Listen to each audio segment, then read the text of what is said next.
आजच्या जगात आपण सर्वच जण वेगवान जीवनशैलीत गुरफटलेले आहोत. आपल्याकडे असंख्य जबाबदाऱ्या आहेत. भूतकाळाच्या आठवणींनी ग्रासलेले मन आणि भविष्याच्या चिंतेने भरलेले मन. या धावपळीत आपण एका अत्यंत महत्त्वाच्या गोष्टीकडे दुर्लक्ष करतो आणि ती गोष्ट म्हणजे वर्तमान, म्हणजेच आपला सध्याचा क्षण. वर्तमानाचा क्षण हेच आपल्या हातात असलेले खरे जीवन आहे. भूतकाळ हा आधीच निघून गेलेला आहे आणि भविष्य अनिश्चित आहे. मग का बरं आपण भूतकाळाच्या आठवणी किंवा भविष्याच्या भीतीत अडकून आपला सध्याचा क्षण वाया घालवतोय? कारण आम्ही अनेकदा भूतकाळातील चुका, दुःखद प्रसंग किंवा अपयश यांचा विचार करत राहतो. यामुळे आपण सध्याच्या आनंदाचा अनुभव घेऊ शकत नाही. आपले मन सतत त्या जुन्या गोष्टींमध्ये अडकून राहते, ज्यांचा आपण काहीही बदल करू शकत नाही. भूतकाळाच्या अनुभवांमधून शिकणे महत्त्वाचे आहे, पण त्यातच अडकून राहणे ही जीवनाची उधळपट्टी ठरू शकते. जर भविष्य आपल्या नियंत्रणात नाही, तरीही आपण त्याच्या विचारात रमतो. आपल्याला काय मिळेल, आपलं काय होईल याची सतत चिंता वाटत राहते. परंतु सत्य हे आहे की आपले भविष्य सध्याच्या क्षणात घेतलेल्या निर्णयांवर अवलंबून आहे. आपण जर आज आपला सर्वोत्तम प्रयत्न केला तरच उद्याचा परिणाम निश्चितच चांगला असेल. पण वर्तमानात जगणे म्हणजे या क्षणात पूर्णपणे उपस्थित असणे. ज्या क्षणात आपण आहोत त्याचं महत्त्व ओळखणं, त्याचा आनंद घेणं. वर्तमान हेच आपल्या हातात असलेलं एकमेव सत्य आहे. आपण याला समजून घेतलं तर जीवनाचा खरा आनंद आपण अनुभवू शकतो. हे आपण जाणून घेऊया पुढील कथेतून. चला तर मग सुरू करूया. मित्रांनो, एकदा एक भंते आणि शिष्य निर्जन जंगलातून जात असताना शिष्य आपल्या भंतेंना प्रश्न विचारतो, भंतेजी, असे का घडते की काही लोकांकडे काहीही नाही पण तरीही ते खूप आनंदी आहेत आणि काही लोकांकडे सर्व काही असूनही ते त्यांच्या चेहऱ्यावर स्पष्टपणे दिसते की ते उदास आहेत? कोमेजलेल्या फुलाकडे बोट दाखवत भंतेंनी आपल्या शिष्याला सांगितले की हे विचार करण्याची आणि समजून घेण्याची बाब आहे की जर या फुलाला असे वाटले की ते काल कोमेजले होते किंवा भविष्यात ते पुन्हा कोमेजेल किंवा भविष्यात जर मी पुन्हा कोमेजून गेलो तर ते कधीही उघडपणे आणि पूर्णपणे त्याच्या सुंदर स्वरूपात फुलणार नाही, तो देखील परत येऊ शकणार नाही आणि या स्वभावात त्याचा सुगंध कधीही पसरवू शकणार नाही. त्याचप्रमाणे माणूस त्याच्या भूतकाळातील आठवणींमध्ये हरवला आहे किंवा भविष्याची चिंता करण्यात व्यस्त राहतो. भूतकाळात त्याच्यासोबत जे काही वाईट घडले आणि त्याची आठवण काढून तो भविष्याच्या चिंतेत अडकून राहतो. असा व्यक्ती जीवनात कधीही सुखी राहू शकत नाही. ही समजण्याची गोष्ट आहे की जीवन हे आजच्या क्षणात म्हणजेच वर्तमानात आहे. भूतकाळ आणि भविष्याच्या कल्पना माणसाला मृत्यूकडे घेऊन जातात. म्हणूनच हे आवश्यक आहे की ज्याप्रमाणे आपण आपल्या शरीराची काळजी घेतो आणि रोगांपासून दूर ठेवण्यासाठी त्याची आतून घाण साफ करत असतो, त्याच प्रकारे वेळोवेळी आपण आपल्या मनाची आणि मेंदूची घाण देखील स्वच्छ करायला पाहिजे. त्याची आपण वेळोवेळी धुलाई केली पाहिजे. यामुळे केवळ आपली बुद्धिमत्ताच तीव्र होणार नाही तर ती वाढेल आणि यासोबतच नेहमी आनंदात असण्याचे रहस्यही तुम्हाला कळू शकेल. शिष्याने विचारले की भन्ते, मन आणि मेंदूवर चर्चा सुरू करण्यापूर्वी मला हे जाणून घ्यायचे आहे की ज्या लोकांकडे सर्व काही आहे ते दुःखी का राहतात आणि ज्यांच्याकडे काहीही नाही ते अनेकदा आनंदात का असतात? याचे रहस्य काय आहे? यामागे काय कारण असू शकते? भन्तेंनी उत्तर दिले की जेव्हा काही लोक जीवनात सर्व काही साध्य करतात आणि सर्व काही साध्य केल्यानंतर त्यांना प्रत्येक गोष्टीच्या निरुपयोगीपणाबद्दल कळते, तेव्हा अशा लोकांना अनेकदा अशी भावना येते की मी जीवनात जे काहीही साध्य केले आहे, मी जे काही केले, जरी मी सर्व सुखसोयी आणि सुविधा मिळवल्या आहेत तरीही मी मनाची शांती मिळवली नाही. ती अजून खूप दूर आहे आणि ती अपूर्ण आहे. मी त्यापर्यंत पोहोचू शकत नाही. सर्व काही मिळाल्यानंतरही मला माझे मन माहीत नव्हते. आणि जेव्हा एखाद्या व्यक्तीला असे वाटते की त्याने जे काही कमावले आहे ते निरर्थक होते, त्याने आपले आयुष्य अशा निरुपयोगी गोष्टीत व्यतीत केले आहे. आणि या उलट ज्या व्यक्तीच्या आयुष्यात काहीच नसते त्याला आशा असते, त्याला सर्व काही साध्य करण्याची इच्छा असते आणि तीच तळमळ, तीच इच्छा त्याला जीवनात आनंदी ठेवते, त्याला पुढे घेऊन जाते आणि तो नेहमीच ऊर्जेने भरलेला असतो. भन्ते आपल्या हाताच्या इशाऱ्याने कोरड्या झाडाकडे बोट दाखवत ते म्हणाले की हे झाड ही कधीतरी हिरवे असावे. अनेक प्रकारचे पक्षी आणि प्राणी फळांनी भरलेले असावेत. त्यांनी त्यावर विश्रांती घेतलेली असावी. त्यांनी त्याची फळे खाल्ली असावी. त्यावेळी या झाडाला हे कळालेही नसेल की एके दिवशी ते कोरडे होईल आणि त्याची स्थिती इतकी वाईट होईल की यामुळे कोणालाही सावली मिळणार नाही, परत त्याच्यावर पाणीही येणार नाही. त्याचप्रमाणे मानव त्यांच्या आयुष्याच्या शर्यतीत हे विसरून जातो की ज्या शर्यतीत तो आघाडीवर राहण्याचा प्रयत्न करीत आहे त्या शर्यतीचा शेवटचा टप्पा हा मृत्यू आहे.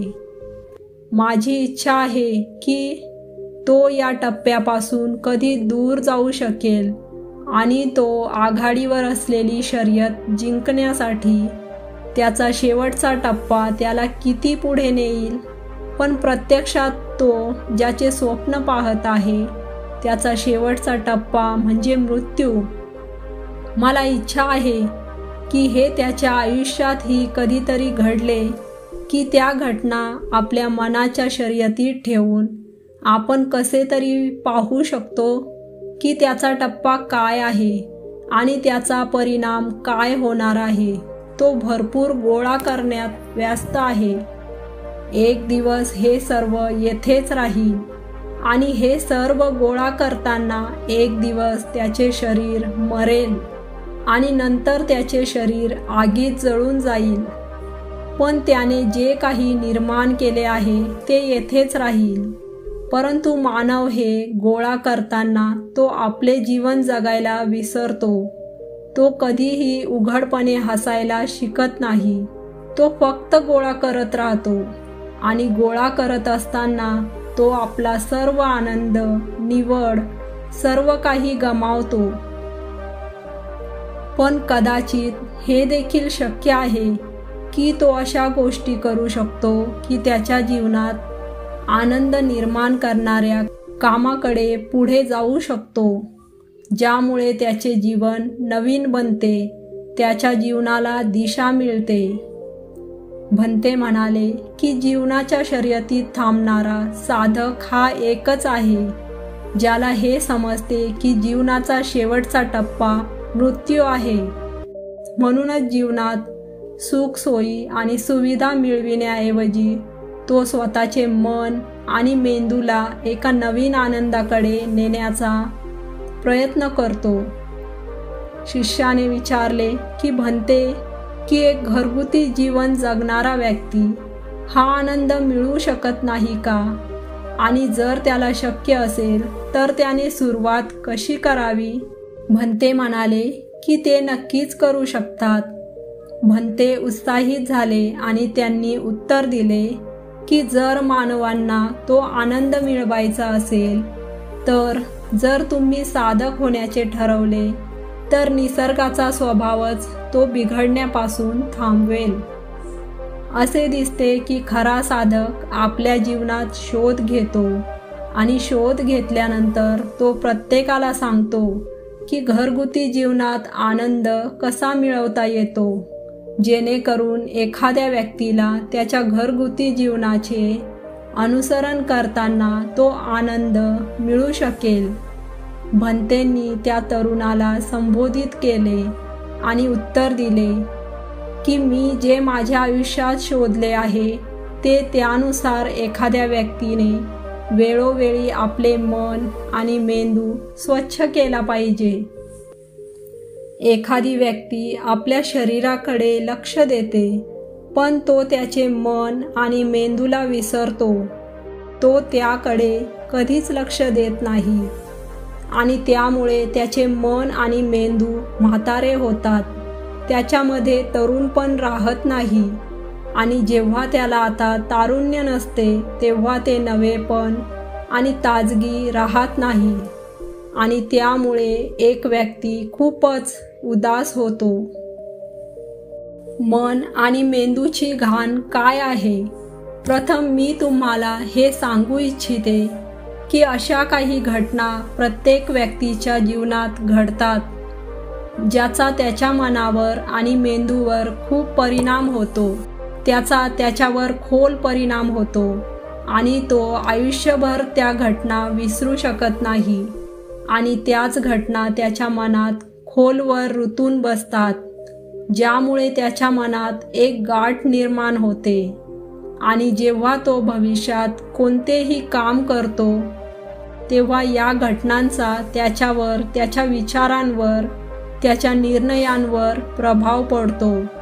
या घटना त्याला पूर्णपणे बदलतात. एखाद्या व्यक्तीची दृष्टी देखील गोंधळते आणि तो त्या गोष्टींचे खरे रूप पाहू शकत नाही. तुम्हाला घटनांशी जोडून तो तुमच्याकडे गोंधळलेल्या पद्धतीने पाहत राहतो. उदाहरणार्थ, जर वाईट डोळे असलेल्या व्यक्तीने तुमची फसवणूक केली असेल तर तुम्ही नेहमीच वाईट डोळे असलेल्या व्यक्तीला आयुष्यभर फसवणूक करणारा समजाल. तुम्ही त्याच्यावर पूर्णपणे विश्वास ठेवू शकणार नाही.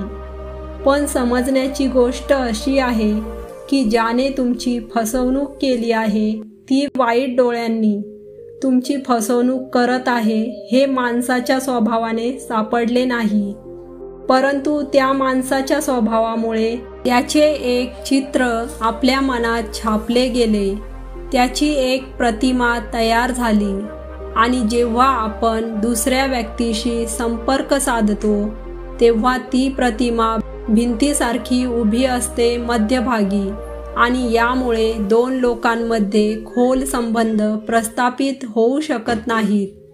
तर ते मानवांसाठी चांगले होईल की तो स्वतःला भूतकाळातील घटनांपासून मुक्त ठेवले पाहिजे.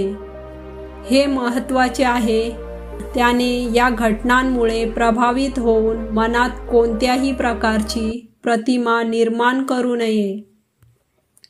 तर यावर जीवनातील अनुभवांचा उपयोग काय होईल असा प्रश्न काही लोक उपस्थित करू शकतात. पण समजण्याची गोष्ट अशी आहे की आपल्याला जीवनाचे अनुभव देखील गोंधळलेल्या पद्धतीने माहीत आहेत. योग्य पद्धतीने त्यांच्याकडून नीट शिकता येत नाही. शिष्य आपल्या भंतेंच्या शब्दात इतका हरवला की त्याला चालताना जंगलाच्या वाटेवर पडलेले काटे दिसले नाहीत आणि अचानक काटा त्याच्या पायात टोचला. भंतेंनी त्याच्या पायातील काटा काढला आणि त्याला विचारले, हा काटा तुझ्या पायावर का टोचला? यासाठी तू कोणाला जबाबदार मानतोस? भंते म्हणाले की तू मलाही यासाठी जबाबदार धरू शकतोस, कारण मी तुम्हाला या गोष्टी सांगत होतो. किंवा तुम्ही स्वतःला जबाबदार देखील मानू शकता की तुम्ही माझ्या शब्दात इतके हरवले आहात की तुम्ही तुमच्या मार्गाकडे लक्ष दिले नाही. किंवा तुम्ही या झाडांना जबाबदार मानू शकता ज्यामुळे हे काटे आले. तेव्हा शिष्याने उत्तर दिले की भंते, मी यासाठी स्वतःला जबाबदार मानतो, कारण तुम्ही तुमचे काम करत होता आणि या झाडानेही त्याचे काम केले होते.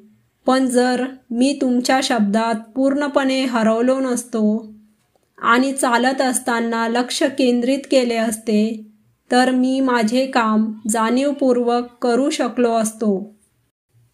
आणि त्यामुळेच मला हा काटा कधीच टोचला नसता. यामध्ये पूर्णपणे माझी चूक आहे. भंतेंनी आपल्या शिष्याच्या पाठीवर शाबासकी दिली व पुढे म्हटले की आपल्या मनावर परिणाम करणाऱ्या घटना बाहेर फेकल्या पाहिजेत आणि त्यासाठी सर्वात सोपा मार्ग म्हणजे आपल्या भावना व्यक्त करण्यास शिका.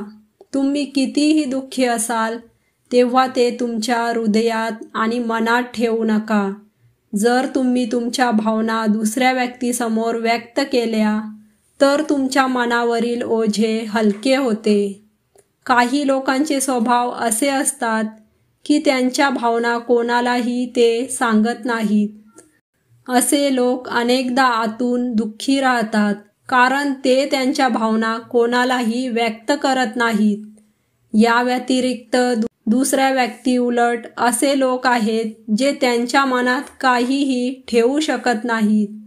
तर त्यांच्यासोबत काहीही चांगले किंवा वाईट घडले तर ते त्यांच्या भावना इतरांसमोर व्यक्त करतात आणि तुम्हाला स्वतःला असे वाटले असेल की जे त्यांच्या भावना व्यक्त करतात ते जीवनात कधीही आनंदी राहतात आणि नैसर्गिकरित्या उद्भवणाऱ्या भावनांना कधीही थांबवत नाहीत. आपण कोणतीही भावना दाबू नये. जर आपण कोणतीही भावना थांबवण्याचा प्रयत्न केला तर ते आपल्याला आतून खाण्यास सुरुवात करतात. भंते पुढे म्हणाले की शिष्य, जर तुम्हाला एखाद्या वाईट घटनेवर रडायला आल्यासारखे वाटत असेल तर मोठ्याने रडा. त्या भावना पूर्णपणे बाहेर येण्यापासून स्वतःला थांबवू नका. जर तुम्हाला दुसऱ्या घटनेत आनंदी किंवा आनंदी असल्यासारखे वाटत असेल तर पूर्णपणे नृत्य करा, जेणेकरून तुम्हाला ती भावना बाहेर काढता येईल. आणि जेव्हा त्या भावना त्यांच्या पूर्ण गतीने बाहेर येतील तेव्हा तुमचे मन त्या घटना मागे सोडते. म्हणजेच तुमचे मन हळूहळू हलके होऊ लागते. भंतेंनी शिष्याला समजावून सांगितले, ज्याप्रमाणे पाणी वेगाने पुढे जात आहे ते सर्व अडथळे आपल्या गतीने तोडते आणि जर आपण आपल्या भावना वाहू दिल्या तर ते सर्व अडथळे तोडून टाकतील आणि ती गोष्ट मोडल्यानंतर त्याचा कचरा त्याच्या मनातून बाहेर येईल आणि त्याचे दूषित मन देखील स्वच्छ होईल व त्यातील घाण देखील निघून जाईल. अनेकदा माणूसही ती कोणतीही घटना दडपतो कारण त्याला वाटते की जर दुसऱ्या व्यक्तीला या घटनेबद्दल कळले तर त्याला काय वाटेल. या विचारामुळे तो स्वतः आतून दुःखी होतो आणि त्याच्या भावना दडपून ठेवतो, परंतु दुसऱ्या व्यक्तीला तो काहीही सांगत नाही. पण एकदा त्याने धैर्याने सुरुवात करून जवळच्या मित्राला त्याच्या आंतरिक भावना सांगू शकला तर त्याचे संपूर्ण आयुष्य बदलू शकते. त्याचे आयुष्य सुखी होऊ शकते. एकदा ही सवय त्याच्या मनात निर्माण झाली की आयुष्यभर आपण आपल्या भावना इतरांसमोर व्यक्त करण्यास कधीही मागे पुढे पाहणार नाही. आपण या सवयीला आपल्या जीवनात 21 दिवसात स्वतःला लावू शकता. 21 दिवसांसाठी जर आपण योग्य सराव केला तर आपले मन भावनांपासून पूर्णपणे मुक्त होऊ शकते. 21 दिवसांसाठी आपल्याला लक्षात ठेवण्याची पहिली गोष्ट म्हणजे आपण आपल्या मनात कोणतेही विचार केल्यास ते दडपून टाकू नये. जर आपण एखाद्या व्यक्तीबद्दल चांगले विचार केले तर करा, पण जरी वाईट विचार केला तरी ते व्यक्त करा. त्याचे परिणाम विसरून जा. फक्त आपल्या मनाच्या धुलाईवर विश्वास ठेवा. हे आपल्या मनात एक अद्भुत धैर्य निर्माण करेल. भंते पुढे म्हणाले की शिष्य, जेव्हा तुम्ही एखाद्या माणसाबद्दल बोलता आणि त्याच्याबद्दल तुम्ही काय विचार करता ते सर्व त्याच्या समक्ष सांगता, तर तुम्हीच विचार करा की तुमचा आत्मविश्वास किती वाढेल. तुमच्या मनातील सर्व दोष दूर होऊन जातील. हे शक्य आहे की आपल्याला काही आव्हानांचा सामना करावा लागेल, परंतु कोणतीही आव्हाने नसताना कोणताही सराव शक्य नाही. सराव नेहमीच आव्हानांनी भरलेला असावा. यामुळे तुम्हाला सत्य बोलण्याचा सराव होईल. बऱ्याचदा आम्ही इतरांना प्रभावित करण्यासाठी जे काही चांगले आहे ते सांगत राहतो, परंतु आपण त्याच्याबद्दल खरोखरच काय विचार करतो हे आपण सांगत नाही, आणि ही आपली सर्वात मोठी चूक बनते, ज्यामुळे आपले संपूर्ण अस्तित्व खोटे ठरते. आणि आपल्या भावना व्यक्त करताना हे देखील लक्षात ठेवा की आपल्या मनात एखाद्या व्यक्तीबद्दल ज्या भावना येत आहेत त्यामागील मूलभूत कारण काय आहे. उदाहरणार्थ, जेव्हा एखाद्या सेवकाने मालकासाठी काही काम केले असेल आणि तो ते काम चांगले करू शकत नसेल तर मालक त्याला फटकारतो. त्यामुळे त्याच्या मनात मालकाबद्दल रागाच्या भावना बनायला लागतात. परंतु समजून घेण्याची गोष्ट अशी आहे की मालक निश्चितपणे सांगेल, तो तुम्हाला फटकारेल जर तुम्ही चांगले काम करत नसाल तर. पण जर तुम्ही तुमचे काम चांगले करत असाल आणि तरीही तुमचा बॉस तुम्हाला योग्य वागणूक देत नसेल तर तुम्ही तुमच्या बॉसला तुमच्या भावना उघडपणे व्यक्त करू शकता. सांगू शकता की परिणाम काय होईल याचा विचार न करता. जर तुम्ही ही भावना उचलली नाही तर तुम्ही तुमच्या स्वतःच्या नजरेत पडू शकाल. तुमचा आत्मविश्वास संपून जाईल. दुसरा सराव जो तुम्हाला 21 दिवसांसाठी करायचा आहे तो हा की तुमच्या आयुष्यात तुमच्यासोबत ज्या पण घटना घडतात त्या किमान तुमच्या आयुष्यात अशी एखादी व्यक्ती असावी जिच्यासमोर तुम्ही तुमच्या भावना व्यक्त करू शकता. मग ती गोष्ट चांगली असो किंवा वाईट गोष्ट असो, त्या सर्व गोष्टी कशाचाही विचार न करता, कोणतीही भीती न बाळगता ती व्यक्ती तुमच्याबद्दल काय विचार करेल. तुम्ही त्या व्यक्तीला तुमच्या सर्व गोष्टी आणि त्या व्यक्तीला सांगू शकता. आपले सर्व शब्द ऐकल्यानंतर ती व्यक्ती आपल्यासाठी कोणतीही प्रतिमा तयार करणार नाही अशी व्यक्ती शोधा आणि त्यांच्यासमोर सर्व भावना व्यक्त करण्याचा प्रयत्न करा. दिवसा जे काही तुमच्यासोबत घडते, भलेही ते चांगले किंवा वाईट वाटते, तुम्हाला एखाद्या प्रती आकर्षण वाटते, हे सर्व मित्र म्हणून त्याला सांगण्याचा प्रयत्न करा. हे दर्शवेल की आपले मन घटनांनी भरलेले आहे. तुम्ही त्याच्याबद्दल कोणत्या प्रकारच्या भावना निर्माण करता. तुम्ही तुमच्या मनातील सर्व भावना, सर्व गोष्टी सांगाव्यात जेणेकरून तुमच्यातील भावना आणि तुमच्या आत निर्माण होणारे विचार पूर्णपणे रिकामे व्हावेत. तिसरा अभ्यास तो आहे ज्याने तुमचे मन रिकामे ठेवेल, ती म्हणजे योग्य झोप. भंते आणि शिष्य जंगल ओलांडून त्यांच्या विहारात जातात. मित्रांनो, मला आशा आहे की आपण या व्हिडिओमधून बरेच काही शिकलात, आणि जर आपण काही खरे शिकलात तर अशीच माहितीपूर्ण कथा ऐकण्यासाठी प्लीज आमच्या या व्हिडिओला लाईक करून सबस्क्राईब नक्की करा आणि कमेंट बॉक्समध्ये नमो बुद्धाय लिहा. थँक्यू. नमो बुद्धाय.